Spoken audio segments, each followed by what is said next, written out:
자, 이제 그 79쪽에 박스 안에 있는 내용을 좀 보겠습니다. 그 세 가지가 있는데, 첫 번째 있는 것은 중요도가 낮습니다. 시간도 좀 걸리고요. 그래서 아직 한 번도 말씀드린 적 없어요. 중요도는 낮고 난이도는 높으니까.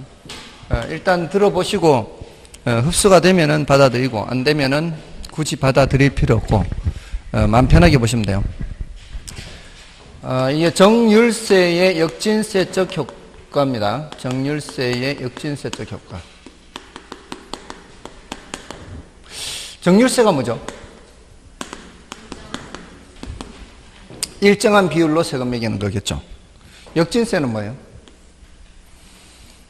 소득 수준이 높거나 또는 주택의 가액이 높을수록 세금을 많이 내는 게 보통이에요? 적게 내는 게 보통이에요? 많이 내는 게 보통이죠. 그거는 무슨 세예요? 그건 누진세죠. 그럼 역진세는 반대로 뭐겠어요?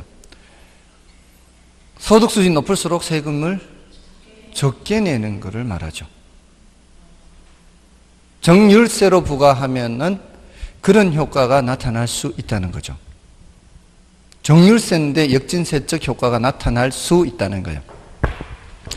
다른 조건은 똑같고요. 새 집과 낡은 집, 요 조건만 다르다고 보세요. 다른 조건은 똑같아요.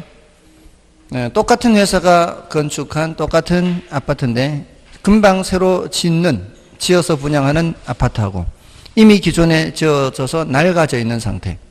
어떤 게 값이 더 비싸겠어요? 이게 더 비싸겠죠?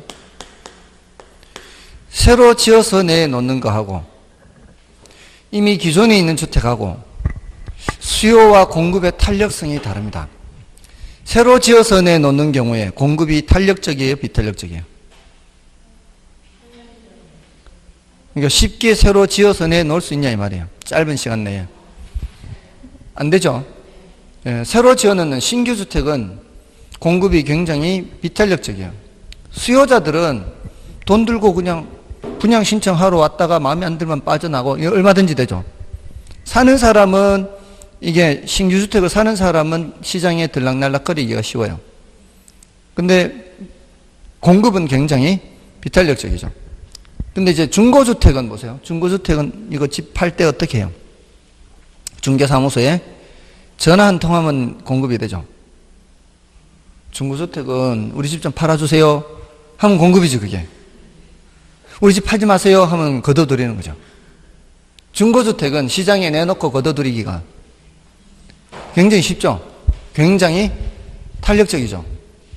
그렇지 않나요? 그럼 신규 주택은 뭐가 더 탄력적이에요? 수요가 더 탄력적이에요. 맞나요? 근데 중고주택은 공급이 더 탄력적이다 볼 수 있어요. 상대적으로. 신수탄, 중공탄 이렇게 기억하면 돼요. 하거나 말거나. 신수탄, 중공탄.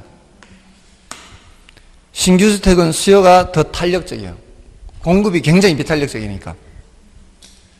새로 지어 내놓는 거는 공급자들이 금방 내놓을 수가 없죠. 근데 수요자들은 돈만 들고 왔다 갔다 얼마든지 분양 신청하러 왔다가 나갔다 할 수 있죠. 공급자는 굉장히 비탄력적이고 신규주택은 수요자가 탄력적이에요.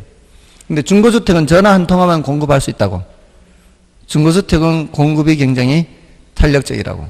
중공탄. 됐나요?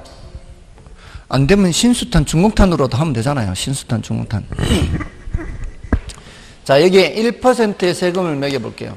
이 정률세예요. 여기 200만 원, 여기 100만 원. 같은 1%니까. 맞나요? 이게 정률세 아니에요. 정률세요. 같은 퍼센트로. 그러면은 이걸 이제 나누어서 부담할 거 아니에요. 납세 의무자가 누구인지는 중요하지 않다 그랬죠. 납세 의무자가 누구인지는 중요하지 않아요. 어차피 증가되는 현상 때문에.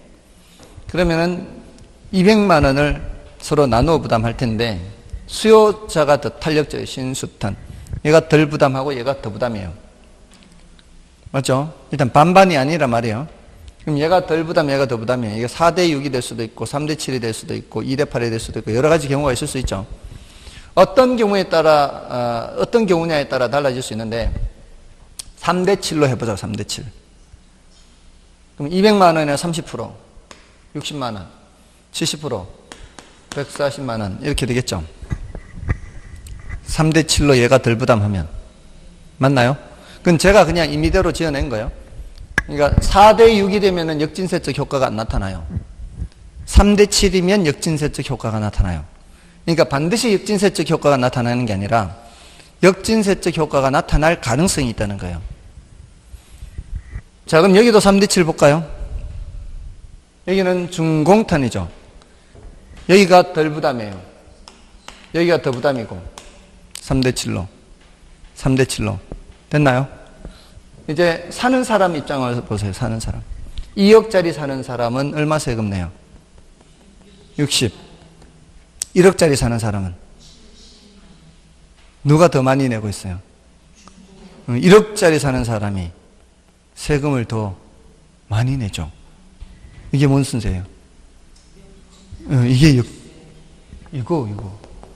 이거는 역진세지.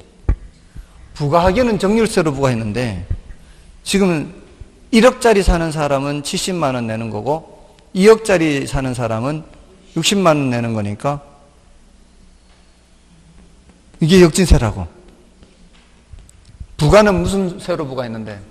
정률세로 부과했는데 세금 부담에 가서는 역진세적 효과가 나타나죠. 그죠?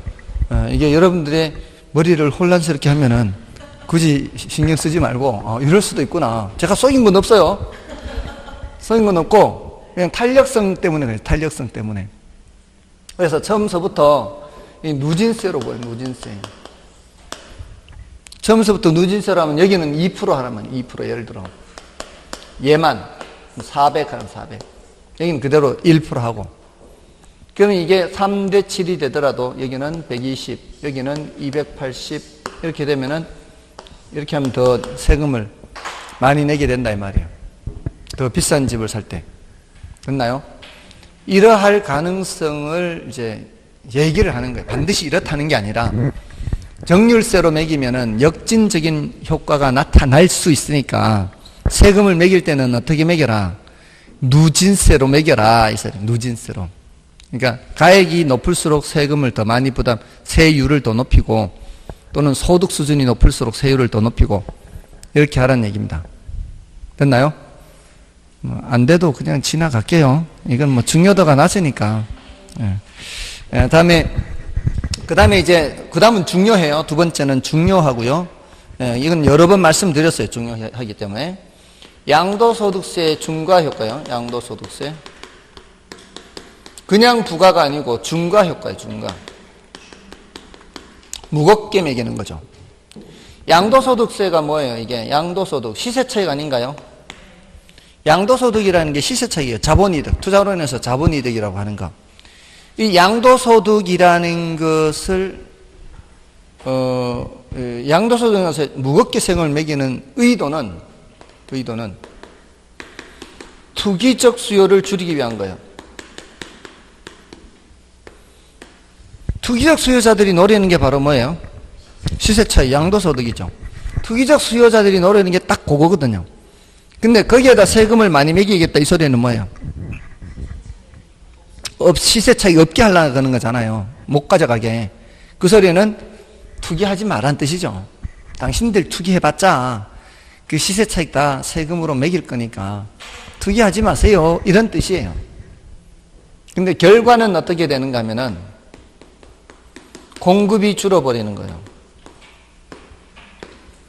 이거 이제 중과 효과를 동결 효과라고 그래요. 동결. 공급이 꽁꽁 얼어붙어 버려요. 공급이 꽁꽁. 요게 이제 동결 효과, 요게. 공급이 줄어드는 거. 자, 이게 왜 이런가 하면은 투기적 수요 때문에 가격이 많이 올랐어요. 부동산 가격이. 특히 주택 가격이 주로 주택을 대상으로 하니까 주택 가격이 많이 올랐어요. 정부는 어떻게 하고 싶어요? 집값을 잡고 싶죠. 집값을 잡고 싶으니까 이걸 다시 이쪽으로 보내려고 하는 거예요. 이쪽으로. 투기적 수요를 줄이면 이 말이에요. 투기적 수요를 줄이면 올랐던 가격이 내려가지 않냐 이 말이에요. 그죠? 근데 결과는 어떻게 됐다고요? 공급이 이렇게 돼버렸어요. 그럼 가격이 더 올라가 버린 거지. 실제로 이런 일이 있었어요. 14년 전에 8월 31일 날 8.3일 대책, 그게 무슨 날이라고 그랬어요? 종부세 생일이라고 그랬어요. 종부세 생일. 종부세가 2005년 8월 31일 날 태어났어요.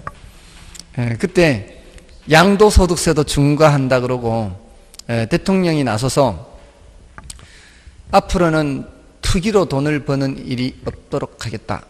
이렇게 하면서 양도소득세에 세금을 많이 매기겠다. 이렇게 했거든. 근데 사람들이 겁을 먹고 이렇게 투기적 수요를 줄이는 게 아니고, 그래 봐라 하고 이제 공급을 줄인 거죠. 왜 그랬을까요? 왜 공급을 줄였을까, 이 사람들이? 정권이 바뀌면은 또 이게 정책이 바뀔 거 뻔하다. 이렇게 생각한 거죠. 그러니까 정부가 바뀌어도 정책이 바뀌어버리면, 정부 바뀐다고 정책이 바뀌어버리면은 사람들이 정책을 신뢰를 안 하는 거죠. 그러니까 다음 정권 바뀔 때까지 안 팔고 버티는 거죠. 안 팔고 버티는. 그게 공급 동결 효과예요. 그래서 가격이 오히려 더 올라간 거죠. 그래서 이렇게 되는 거예요. 그래서 이 정책이 함부로 바뀌면 안 되는 거예요. 사람들에게 다른 이상한 메시지를 주는 거죠. 그러니까 미국에 지금 트럼프가 들어서면서 미국도 엄청나게 이제 정책이 많이 바뀌었잖아요. 이 혼란스러운 거죠. 이러면 안 되는 거죠. 이러면은 다음 정권 바뀌었을 때 또 이렇게 또 정책 바뀌어 이러면 이제 굉장히 혼란스러워지는 거죠. 신뢰를 못 하는 거죠. 그래서 그럼에도 불구하고 트럼프가 바뀌면서 많은 정책들이 바뀌긴 했지만 걔네들도 기본적으로 어느 정도 유지해야 될 거는 유지해 나가고 있거든요. 너무 세부적인 것까지 다 바뀌어버리면 이거는 굉장히 혼란스러워지는 거죠. 아무튼 그렇습니다. 이게 이제 동결 효과예요. 양도소득세 동결 효과.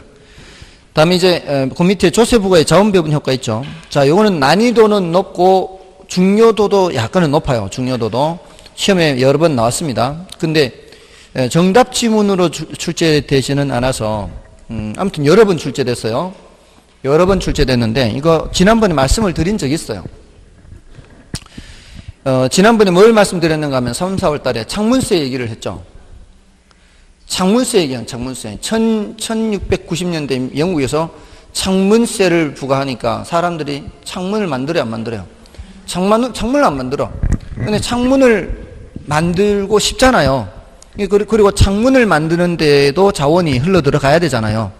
창문이라는 어떤 그게 생산이 돼야 되는데 그게 생산이 안 된다는 게 자원 배분이 왜곡이 되는 거예요. 자원 배분이 비효율적이 되는 거예요. 자, 근데 1번에 보시면은 동그라미 1번에 자원 배분 효과에 조세는 소득 재분배 기능과 자원 배분 기능을 동시에 갖고 있다.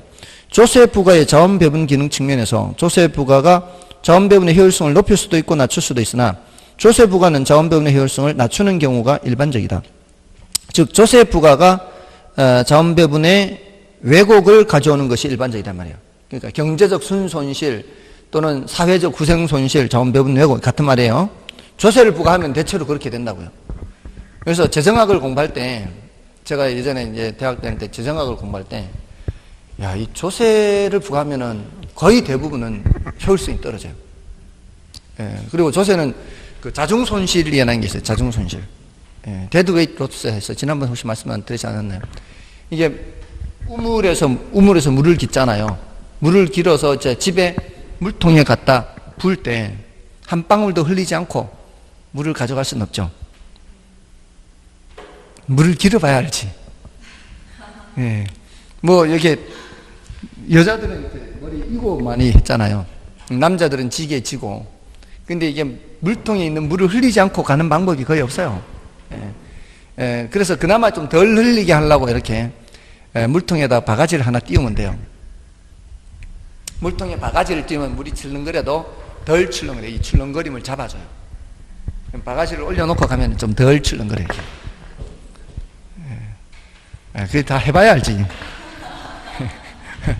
아무튼 그렇게 해서 하는데 그게 옮기는 동안에 이게 흘리거든요. 이런 게 생길 수밖에 없어요. 이런 걸 일종의 자중손실이에요. 자중손실은 원래 자동차, 트럭들 있죠, 트럭들 짐 많이 실으면 기름 많이 쓰죠. 그럼 빈 차로 가면 기름 안 쓰나요? 자기 무게를 이동시키는데 기름 들잖아요.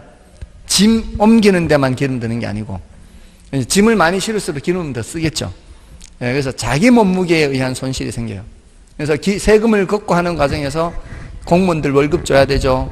그 사람들한테 홍보해야 되죠. 이런 세금 있습니다. 이렇게 하면은 절세도 해요. 이렇게 알려줘야 되고, 이런 비용들이 발생하기 때문에 1,000억을 세금을 걷잖아요.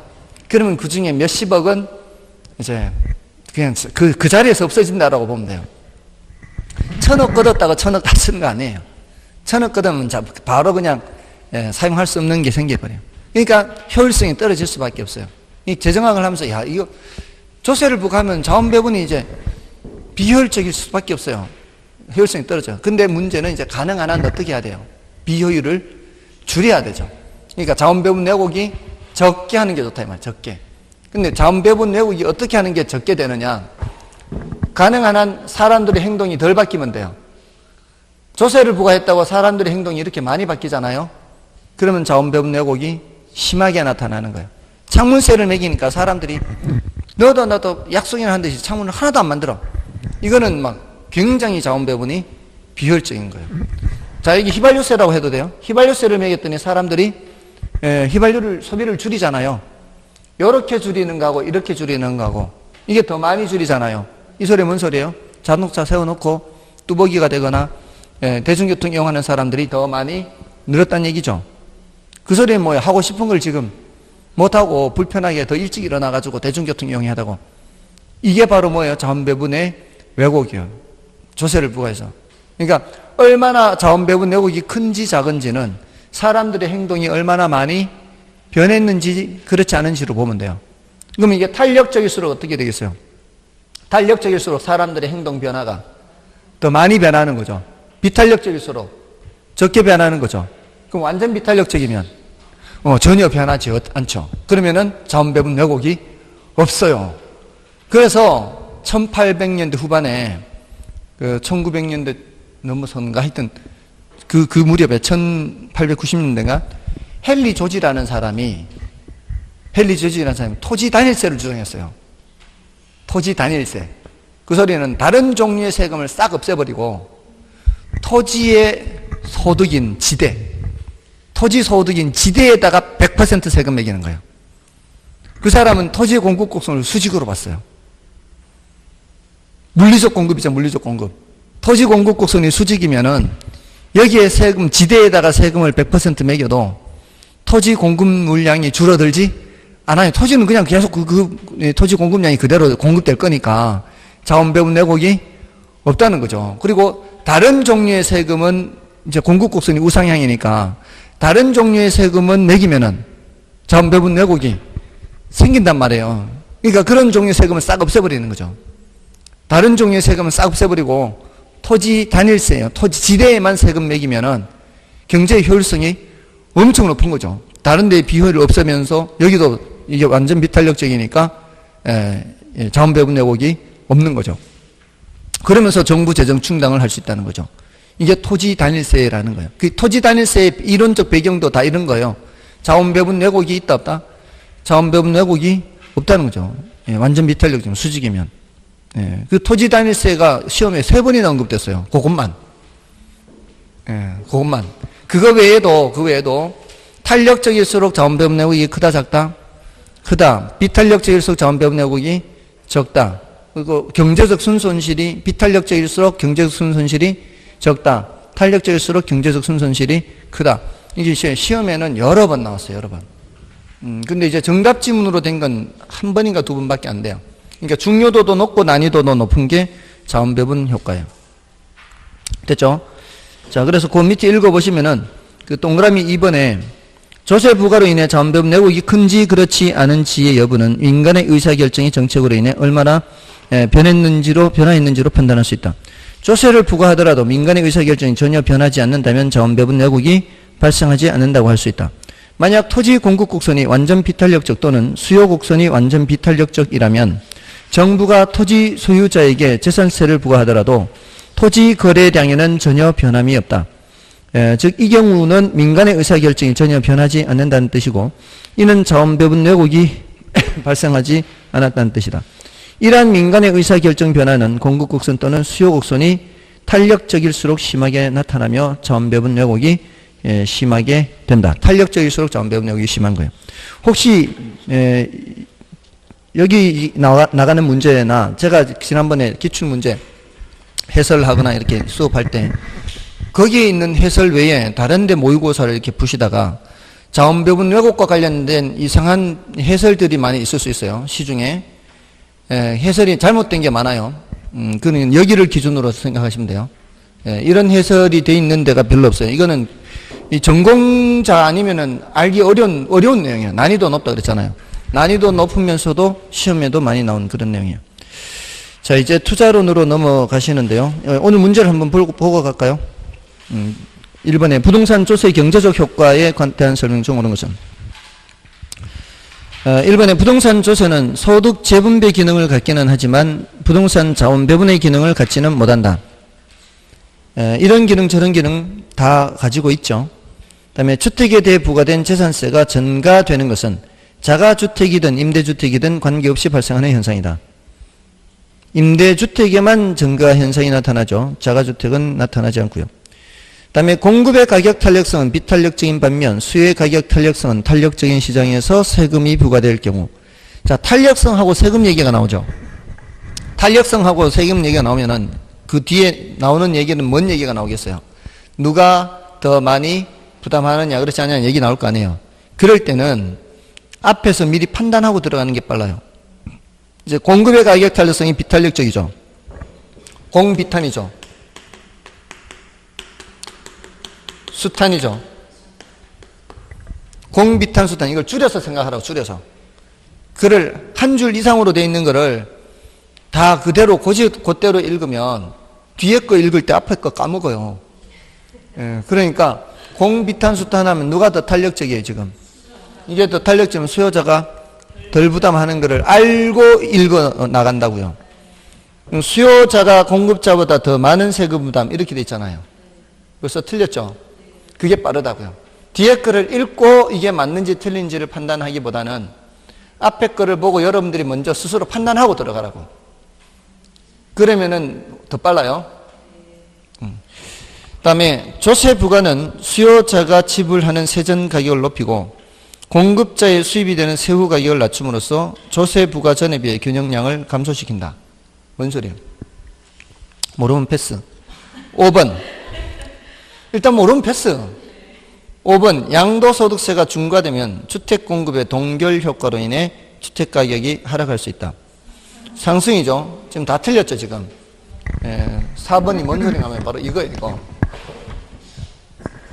조세를 부과하면 부과 전에는 어때요? 부과 전에는 1억에 거래됐잖아요. 조세 부과 전에는 1억에 서로 사고 팔았잖아요. 조세를 부과하니까 1억 700으로 올라갔죠. 이건 누구 입장에서는 가격이 올라간 거예요? 수요자 입장에서는 이건 무슨 가격? 세전 가격. 공급자 입장에서는 가격이 내려간 거예요. 공급자의 수입은 9,700이에요? 1억 700이에요? 9,700이에요. 그러니까 그러고서 읽어보세요. 조세 부과는 수요자가 지불하는 세전 가격을 높이고 1억보다 높이잖아요. 맞나요? 공급자의 수입이 되는 세후 가격을 낮춤으로써 조세 부과 전에 비해 균형량을 줄이죠. 맞나요? 이 그래프로 다 그 그래프가 다 문장으로 되어 있는 거예요. 자, 그래서 조금 어려운 표현들이 나올 때는 저 그래프를 가지고 이해를 하면은 바로 알 수가 있는 겁니다. 자, 이제 부동산 투자론 들어가고요.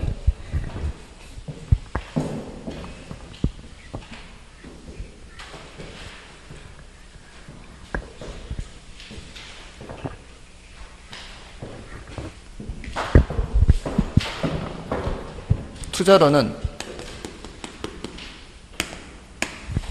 자, 여기서 이제 지렛대효과 앞부분은 부동산 투자의 장점, 그 위에 투자와 투기는 투자와 투기는 중요도가 낮고요. 부동산 투자 장점.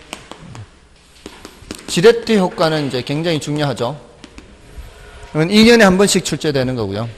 그 다음에 인플레 해지 효과 있죠. 그 다음에 소득 이득을 얻을 수도 있고 자본 이득을 얻을 수도 있습니다.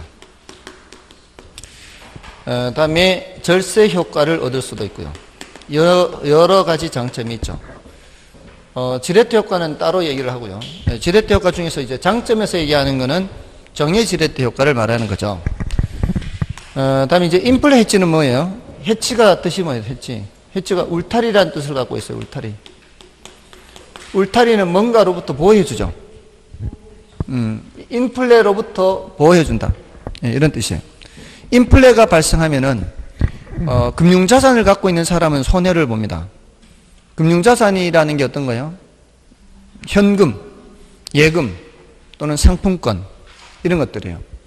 예금에 2%로 가입한 상태인데 1년간 인플레가 막 5%, 6% 발생하면은 마이너스 되죠. 그런다고 해서 1년 뒤에 예금 찾으러 갔을 때 은행에서 상심이 크시겠습니다 하고 더 이자를 더 쳐주거나 하는 거 없죠. 현금 갖고 있어도 마찬가지, 상품권 갖고 있어도 마찬가지. 근데 내가 부동산으로 갖고 있으면 인플레라는 상황에서 부동산 가격이 올라가는 게 보통이죠. 물가가 올라가는 거니까. 그러니까 실물 자산이라면은 인플레 해치 효과가 모두 있어요. 부동산만 있는 건 아니에요. 예를 들어 금 같은 거. 금도 물건, 실물이잖아요. 그러니까 금 가격이 옛날에 비해서 지금 비싸잖아요. 제가 몇 년 전이지?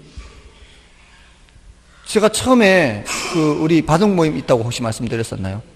제가 총무거든, 총무. 총무니까 이제 행운의 열쇠를 늘 만들어요. 근데 그걸 한 돈짜리 하는데 그때만 해도 얼마 안 했거든요. 뭐 6만 원, 7만 원 이렇게 했어요. 10년 좀 넘었는데 6만 원, 7만 원 이렇게 했을 때 한 돈 했어요. 근데 이제는 너무 20만 원 넘으니까 10년 만에 10년 조금 더 됐어요. 10년 조금 더 된 사이에 그냥 세 배로 뛴 거죠. 근데 그게 어쩔 수 없잖아요. 일단 인플레가 발생하면은 물가가 올라가니까 이거 같이 올라가는 거죠. 그때 덩어리 금이 하나 있었는데 그거를 급한 김에 이걸 홀랑 팔았거든요. 60몇만 원에. 팔고 나니까 막 올라가는 거죠, 이게. 저하고는 재물하고는 아무 관계 없어요. 아무튼 그 금으로 갖고 있어도 올라가는 거죠, 이게. 그러니까 이제 이 자산을 이제 여러 종류를 갖고 있는 사람이라면, 이 돈을 좀 갖고 있는 사람이라면 한쪽에만 몰아서 갖고 있지 말고 이렇게 금융자산도 좀 갖고 있고 실물자산도 좀 갖고 있고, 그래서 금도 한 몇 킬로 갖고 있고 아니 뭐 얼마 안 해요. 그 1kg에 5천만 원 밖에 안 해.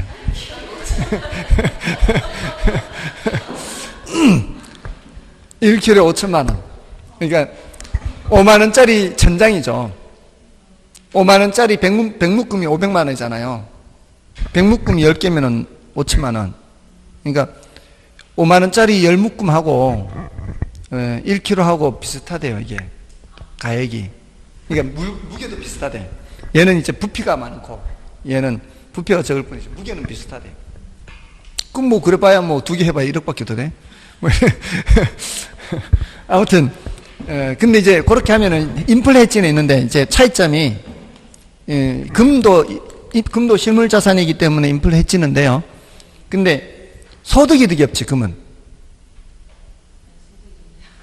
금은 소득 이득이 없다고요. 소득 이득이 뭐예요? 임대료 수익. 금은 소득 이득이 없잖아요. 근데 부동산은 뭐가 있는 거예요? 소득 이득이 있는 거죠. 물론 자본 이득은 양쪽 다 있죠. 금은 뭐 시세 차익은 양쪽 다 있으니까. 자, 아무튼 그런 거예요. 소득 이득도 얻을 수 있고 부동산은 늘 2개 생각해야 됩니다. 소득 이득 자본이 늘 2개 생각해야 돼요. 다음에 이제 절세 효과는 뭔가 하면은 여러분들 순대이감 있죠. 순대이감. 순영업소 이거 공식 중요합니다. 이거 출제 가능성이 상당히 높아요. 계산 문제로. 왜냐면은 이게 달러 1개밖에 안 되죠. 우리 가유순전 후 할 때 세후현금 수지 계산하려면은 영업소득세를 계산해야 되잖아요. 영업소득세 계산할 때 순대이감에서 대체충당금을 더하고 이자 비용 빼고 감가상각비 빼서 순영업소득에서 여기 과세대상소득을 계산하잖아요. 과세대상소득에다가 뭘 곱해요? 세율을 곱해서 뭘 계산해요? 영업소득세를 계산하죠. 그때 요거를 이자 비용이나 감가상각비를 비용으로 공제를 하잖아요. 비용으로 공제하면 과세대상소득이 그만큼 줄어들잖아요. 과세대상소득이 줄어들면은 세율이 세금이 줄잖아요. 그런 절세 효과가 있대, 절세 효과. 그죠? 자, 근데 가유순전 후 이걸 다 계산하는 거는 시간이 많이 걸리잖아요. 여기 가유순전 후 요거 계산할 때 요거 영업소득세를 여기 계산해야 되잖아요. 그래서 시간이 많이 걸려요, 이게. 근데 이거는 숙달만 시키면은 사실은 1분에서 1분 30초 이내로 풀 수는 있을 거예요. 이게 패턴 딱 정해져 있으니까. 패턴은 딱 정해져 있어요. 근데 요것만 묻는 문제는 시간이 얼마 안 걸릴 거 아니에요. 영업소득세만 묻는 문제. 다음 자료에서 영업소득세는 이렇게 물으면 뭐만 하면 되니까. 순대이익만 하면 되니까. 이거는 출제 가능성이 상당히 높아요. 왜냐하면은 제가 모의고사에 이것만 출제하는 걸로 출제를 했었거든요. 근데 우리 시험에 출제될 거라고 생각했는데 감정평가사 시험에 먼저 출제됐어요. 이것만 묻는 문제가. 그러니까 우리 시험에는 계속 가유순전 후 전부 다를 묻는 문제가 출제된 거예요. 시간이 많이 걸리는. 그러니까 이것만 따로 떼가지고 모의고사에 출제를 했는데, 근데 우리 시험에서는 아직 출제가 안 됐는데 감정평가사 시험에서는 여기 출제가 됐어요. 이것만 묻는 문제가. 그러니까 감정평가사 시험에서 출제됐을 정도라면 당연히 우리 시험에서 출제 가능성이 상당히 높은 거죠. 요거는 굉장히 높은 거예요. 그러니까 순대이감은 좀 알아둘 필요가 있는 거예요. 자, 아무튼 이렇게 해서 이 세금 계산할 때 이자 비용과 감가상각비를 비용 공제를 한다는 거. 자, 그걸 이제 체크하면 되고요. 다음에 이제 지렛대 효과는 이제 워낙 중요하니까요. 2년에 한 번꼴로 출제가 돼요. 지렛대 효과는 이제 이론으로도 질문하고 이제 계산으로도 질문하죠. 일단 이론으로 질문할 때는 남의 돈을 사용해서 나타나는 효과잖아요. 그럼 다른 사람 돈을 사용하면 뭐를 줘야 돼요? 이자를 줘야 되죠. 근데 이제 내 돈하고 남의 돈하고 합쳐서 그래서 총 자본으로 얻는 수익률이 이자율보다 높으면 그러면 지분 수익률이 더 커질 수 있는 거 아닌가요? 우리가 원하는 게 바로 이런 정의지렛대 효과죠. 이걸 이제 계산 문제로는 두 가지로 물어요. 계산 문제로는 요거를 계산하라 하는 문제와 요거와 요거 차이인 지렛 효과의 크기를 묻는 문제, 이렇게 두 가지로. 지렛 효과의 크기는 이렇게 물으면 요 두 개를 계산해서 빼기를 해야 되고요. 지분 수익률 하나만 묻는 문제는 이제 요것만 계산하면 되고요. 계산으로는 그렇게요. 자, 이제 이게 뜻은 이런 거예요. 뜻은 남의 돈을 전혀 사용하지 않는 경우에 총 자본 수익률과 지분 수익률은 같아요, 달라요? 남의 돈을 전혀 사용하지 않는 경우에는 총 자본 수익률과 지분 수익률은 같습니다. 그러니까 이것도 생각할 필요 없이 총 자본 수익률이 20%다 생각해 보세요. 그러면 내 돈, 자기 자본 1억을 투자를 하면은 얼마 번다는 거예요? 2천만 원 번다는 얘기잖아요. 맞나요? 근데 남의 돈을 1억을 사용하면은 이걸 함께 투자하는 거죠. 그래서 총 자본 수익률이 어차피 20%라면 남의 돈도 2천만 원 버는 거 아니에요. 맞나요? 내 돈도 2천 벌고 남의 돈도 2천 벌고. 근데 남의 돈 사용에 대해서는 뭐를 줘야 돼요? 이자를 줘야 되는데 그 이자율이 10%라면 말이에요. 남의 돈 가져와서 벌기는 20% 벌었지만 이자는 10%만 주면 남는 1,000만 원은 나한테 오는 거죠. 그럼 나는 3천만 원 버는 셈이죠. 그러니까 자기 자본 수익률은 30%가 되는 거죠. 총 자본 수익률은 같아도 자기 자본 수익률은 커지는 거죠. 자, 이럴 때 타인 자본 1억을 더 쓰면 이 말이에요. 더 쓰면은 어차피 다 2천만 원, 2천만 원 다 20%, 총 자본 수익률은 20%죠. 근데 요놈도 이자 1,000만 원만 주고 남는 1,000만 원 또 이쪽으로 오면은 나는 4,000만 원인데 40% 버는 거죠. 예, 이런 효과가 바로 우리가 원하는 정해지렛대 효과라는 거죠. 이럴 때 남의 돈을 많이 사용할수록 자기 자본 수익률이 커지는 거죠. 그걸 묻는다고요. 이론적으로. 이렇게 정해지렛 효과가 나타나는 경우 타인 자본을 많이 사용할수록 자기 자본 수익률은 커진다. 이렇게. 또 정해지렛 효과가 나타나는지 부해지렛 효과가 나타나는지를 이제 이걸 가지고 물어요. 이자율보다 총자본 수익률이 더 크다? 그러면은 정해지렛, 부해지렛. 정해지렛가 나타나는 거예요. 이자율보다 총자본 수익률이 더 크면. 아시겠죠? 또는 지분 수익률보다 총자본 수익률이 작으면 그것도 정해지렛. 이런 식으로 묻는단 말이에요. 부등식을 이제 부등호에 묻는단 말이에요. 누가 더 크냐 작으냐에 따라 무슨 지뢰냐 이렇게 물어요. 대답할 수 있어야 되겠죠. 그게 첫 번째 질문이에요. 그러니까 얘네들의 크기에 따라 무슨 지뢰가 나타나나요? 이걸 물으니까 요 부등호 방향을 알고 있어야 되겠죠. 가운데 있는 게 중심이 되는 거예요. 총자본 수익률이. 그러니까 얼마나 싼이 잔지 보는 거예요. 얼마나 싼이 잔지. 그게 싼이 자면은 그만큼 이쪽이 커지는 거죠. 맞나요? 그럼 됐고.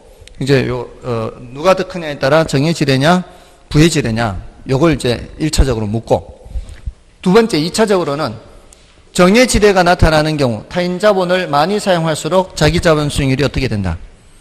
커진다. 그럼 반대로 부해지뢰가 나타나는 경우는 어때요? 이게 총자본 수익률이 이렇게 될 거라고 예상을 하고서 남의 돈 10% 빌리는 거 아니에요. 근데 결과적으로 이렇게 돼버리면은 내 돈으로만 1억 투자를 하면은 그냥 얼마 벌고 마는 거예요. 5% 벌고 마는 거죠. 근데 남의 돈 1억을 쓰면은 얘도 벌기는 5% 벌어올 거 아니에요. 총자본 수익이 이렇게 되면은. 근데 주기는 몇 프로 주기로 했어? 10% 주기로 했기 때문에 여기 얹어주면은 나한테는 남는 거 없어요. 5%만 얹어주면 되니까 나는 못 벌었다 치면 된단 말이에요. 근데 남의 돈을 더 써버리면 어떻게 해요? 여기도 5% 그러면 여기도 5% 채워줘야 된단 말이에요. 여기도 5% 채워지고 여기 모자란 5% 채워주는 건 이걸로 채워주면 되는데 여기 모자라는 5%는 내 원금에서 채워줘야 돼. 그럼 드디어 이제 마이너스 5%가 돼버려요. 맞죠? 이렇게 부해지렛 효과가 나타나는 경우 타인 자본을 많이 사용할수록 자기 자본 수익률이 낮아지는 거죠. 이걸 묻는다고요. 그러니까 요걸 묻는 거예요. 요거 이렇게 이 정해지렛 효과가 나타나는 경우에는 남의 돈을 많이 사용할수록 자기 자본 수익률이 커지는 거고, 부해지렛가 나타나는 경우에는 남의 돈을 많이 사용할수록 자기 자본 수익률이 떨어지게 되는 것을 말하죠. 중립적 지렛일 때는 타인 자본을 아무리 많이 사용하더라도 자기 자본 수익률의 변화가 없는 거죠. 요걸 이제 묻는다고요. 다음에 가장 난이도 높게 질문을 했는 게 이거예요. 부해지렛가 나타나는 경우 타인 자본의 사용을 줄여서 부해지렛을 정해지렛로 바꿀 수 있다. 이렇게 바꿀 수는 없어요. 손실의 폭을 줄일 수는 있지만 그를 이익으로 바꿀 수는 없다는 거죠. 남의 돈 사용을 줄이면. 됐나요? 그게 이제 이론적으로 지금까지 질문했는 방식이에요. 지금까지 이론적으로는 그렇게. 또는 대부 비율이 커질수록 부채 비율이 증가하여 지렛대 효과가 커진다. 대부 비율과 부채 비율. 남의 돈을 사용을 많이 할수록 지렛대 효과가 커지는 거죠. 그런데 대부 비율은 남의 돈 비율이고 부채 비율은 내 거분의 남의 거 비율. 맞나요? 부채 비율은 내 거분의 남의 겁니다. 대부 비율은 남의 거 비율. 대부 비율이 60%다 그러면은 내 거 40%다 이 뜻이에요. 그럼 부채 비율은 40분의 60 이렇게 돼. 내 거분의 남의 거니까. 글쎄 또 오래됐다고 또 까먹었어요. 대부 비율은 남의 거 비율, 부채 비율은 내 거분의 남의 거 비율. 대부 비율이 60%다, 내 거 40%다 이런 뜻이라고요. 그럼 부채 비율은 40분의 60. 대부 비율이 80%다, 내 거는 20%다. 그러면 부채 비율은 20분의 80 이렇게 된다. 부채 비율은 내 거분의 남의 거. 자, 아무튼 그런 용어를 사용을 해야 되고요. 다음에 이제 계산 문제로 나오면, 계산 문제로 총자본 수익률과 이걸 계산해야 되죠. 총자본 수익률은 어떻게 계산해요? 요거는 총 투자액분의 소득이득 더하기 자본이득 다 해야 되죠. 이 소득이득은 순영업소득을 말하는 거고 자본이득은 시세차익을 말하는 거죠. 지분수익률은 어떻게 해요? 지분투자액분의 소득이득 더하기 자본이득 다 더한 후에 뭐를 빼야 돼요? 이자를 빼는 거죠. 이자 이렇게. 그래서 지배효과의 크기 하면 요 두 개 차이를 계산하면 되는 거예요. 그러니까 오늘 문제를 보시면 오늘 문제 2번 타인자본 60억을 포함하여 100억 원의 부동산에 투자한 후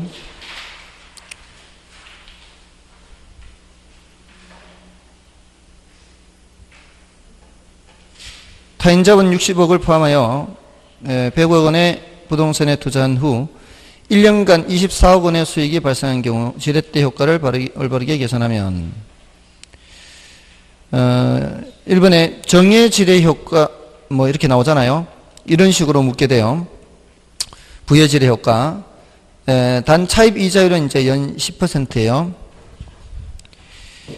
자, 여기서 일단 총 자본 수익률은 뭐예요? 총 자본 수익률.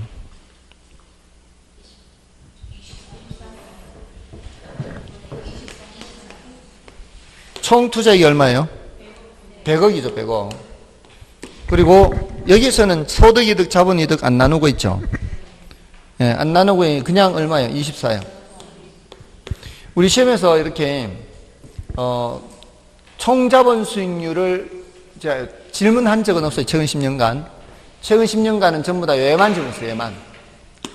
얘만 질문했는데 혹시라도 얘를 계산하더라도 대부분은 이제 질문한 적은 없어요. 질문한 적은 없는데 총 자본 수익률을 계산하더라도 암산으로 거의 될 정도로 총 자본 수익률은 대체로 쉬워요. 그냥 요런 정도 거의 대부분 암산.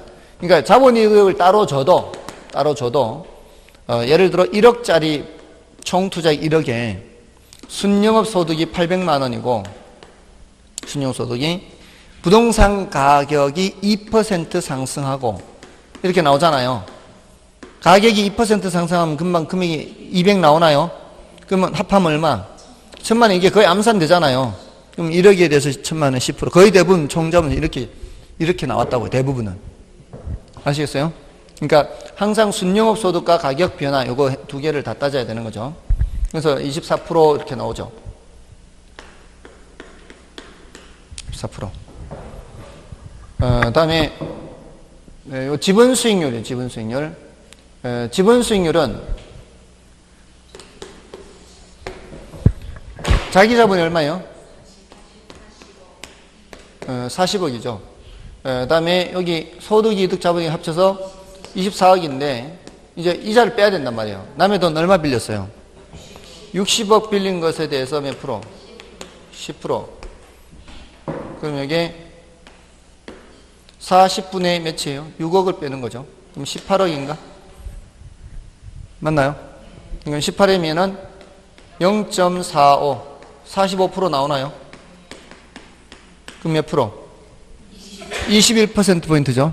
21%포인트 정해지렛 효과. 맞나요? 이것도, 이걸 21%포인트 부해지렛도 써놔야 되는데, 부해지렛을 안 써놨네. 정해지렛인지 부해지렛인지 알아야 될 거 아니에요. 정해지렛, 부해지렛. 이게 더 높잖아요. 자기 자본 수익률이. 이거는 정해지렛을 말하는 거예요. 됐습니까? 근데 이제 요거를 이렇게 푸는 방법도 있어요. 지분 수익률을 계산하는 건데요.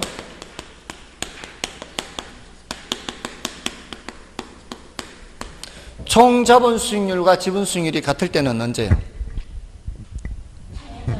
안 썼을 때. 그렇죠. 안 썼을 때. 그때는 똑같아요.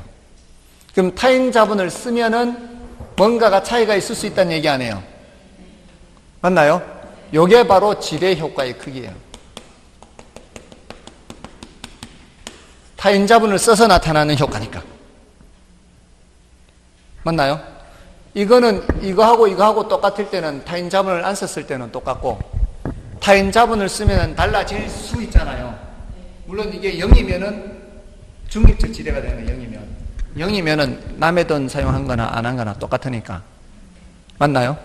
그럼 여기가 얼마나 지뢰 효과의 크기가 나타나느냐 하는 것은 남의 돈을 얼마나 싼 이자를 이용하느냐에 따라 달라요. 아까 이거 10% 20% 남의 돈 1억 쓸 때는 얼마였어요? 30%였죠. 남의 돈 1억 쓸 때는 정의실에 나타날 때 여기가 30%인 이유가 여기가 10%포인트 차이기 때문에 그랬어요. 여기가 15% 차이면은 15%면 이 차이가 얼마 돼요? 5%밖에 안 되죠. 그럼 여기가 25%가 되는 거죠. 여기가 그냥 5%면 얼마나 싼 이자예요? 15% 싼 이자죠. 그럼 여기가 35%가 되는 거지. 남의 돈을 하나 쓰면 요 거리만큼 올라간다 이 말이에요. 요 길이만큼. 이게 이제 요 얼마나 싼 이자예요? 그러면은 15%포인트 싼 이자예요. 15%. 맞나요? 그런데 남의 돈을 2개 쓰면은요, 이렇게. 여기가 다 20% 버는데, 20% 버는데, 요건 다 내 거고, 내가 보니까. 요거는 5%만 주고 15%가 얹어지면은 35% 되잖아요. 얘도 또 5% 주고 15% 얹어지면은 50% 되겠죠? 몇 배로 튀는 거예요? 요 길이만큼이. 2배로 튀는 거예요, 2배로. 요 길이가 15%잖아요. 15%의 2배 몇 프로? 30%가 튄단 말이에요. 맞나요? 그러니까 얼마나 싼 이자를 이용하느냐, 여기 한계가 있고, 또 하나는 남의 돈을 몇 배 쓰느냐, 남의 돈을. 남의 돈을 한 배 쓰면 한 칸 오잖아요. 요 길이에 몇 칸? 한 칸. 15% 싼 이자를 한 칸 온다고. 한 배 쓰면. 남의 돈을 2배 쓰면 2칸 간다고. 15% 갔다가 또 15%. 맞나요? 그러면은 얼마나 싼 이자인지에 첫 번째 걸려있고, 남의 돈을 몇 배 쓰느냐에 걸려있겠죠. 맞아, 아니요. 그러니까 여기가 얼마나 싼 이자인지를 보라고요. 얼마나 싼 이자. 여기다 곱하기 뭐예요? 몇 배인지를 보라. 몇 배. 이게 바로 부채 비율이 부채 비율. 얼마나 싼 이자인지는 뭘 보고 판단해요? 총 자본 수익률과 이자율 보는 거예요. 총 자본 수익률에 빼기 뭐예요? 이자율. 이걸 부채 비율로 몇 배 곱하면 되는 거예요. 됐나요? 안 돼도 할 수 없고요. 난이도가 높은 문제는 저게 더 쉽습니다. 저렇게 푸는 게. 그러면 이제 연습해 볼까요? 내가 6%로 빌릴 수 있대요. 6%로 빌릴 수 있대. 요거 가지고 수익률, 총자본 수익률을 9%를 낼 수 있대. 그러면은 자기 자본이 1억, 타인 자본이 1억, 1대 1이면은 이때 지분 수익률은 어떻게 될까요? 이렇게 묻는단 말이에요. 요걸 묻는 거예요, 요거. 얼마나 싼 이자를? 3%포인트 싼 이자를 몇 배 뻥튀기예요? 1대1. 한 배. 그러면 몇 프로? 12%가 되겠죠. 요 한 칸만 올라가면 되니까. 요 길이하고 간격이 똑같이 올라가라, 간격이. 맞아, 안 해요. 그럼 저런 계산 안 해도 된다고, 이런 계산. 이제 좀 느낌이 와요? 조금 와요, 조금. 이제 걸음마 떼기 시작했네, 이제. 남의 돈을 또 한 개 더 쓰면, 타인 자본 2억 하면은, 타인 자본 1억 해서 2개 쓰면은, 내 돈에 몇 배 써요? 2배 쓰죠? 그럼 요 길이에 몇 배? 2배. 요 길이가 3%잖아요. 한 칸 가고 또 한 칸 가면은 15%가 되는 거지. 됐나요? 근데 남의 돈이 내 돈의 1.5배라면 요 3%잖아요. 3%의 몇 배? 1.5배만큼. 그럼 몇이요? 4.5%만큼을 뛰어 올라가야죠. 그럼 몇 프로? 13.5% 이렇게. 됐나요?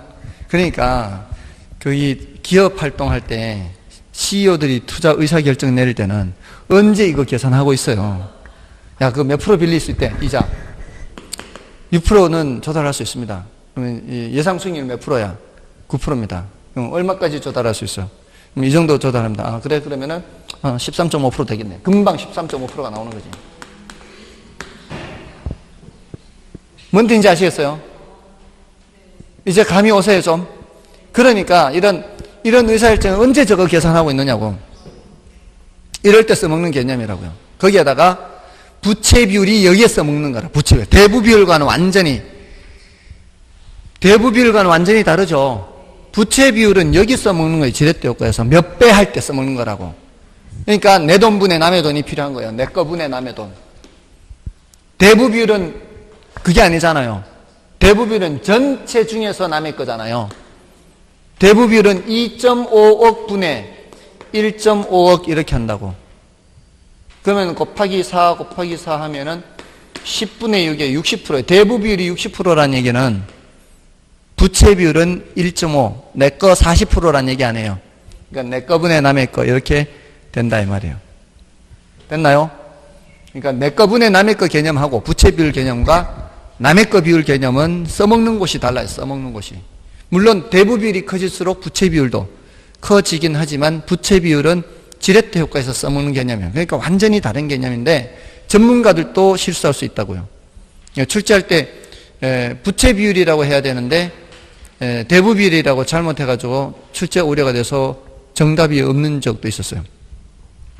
아무튼 그래요. 자, 이 정도로 하겠습니다. 너무 시간이 간 것 같으니까. 지렛대 효과는 확실히 이제 알 수 있겠죠. 다음에 이제 위험과 수익은 좀 쉬고 하겠습니다.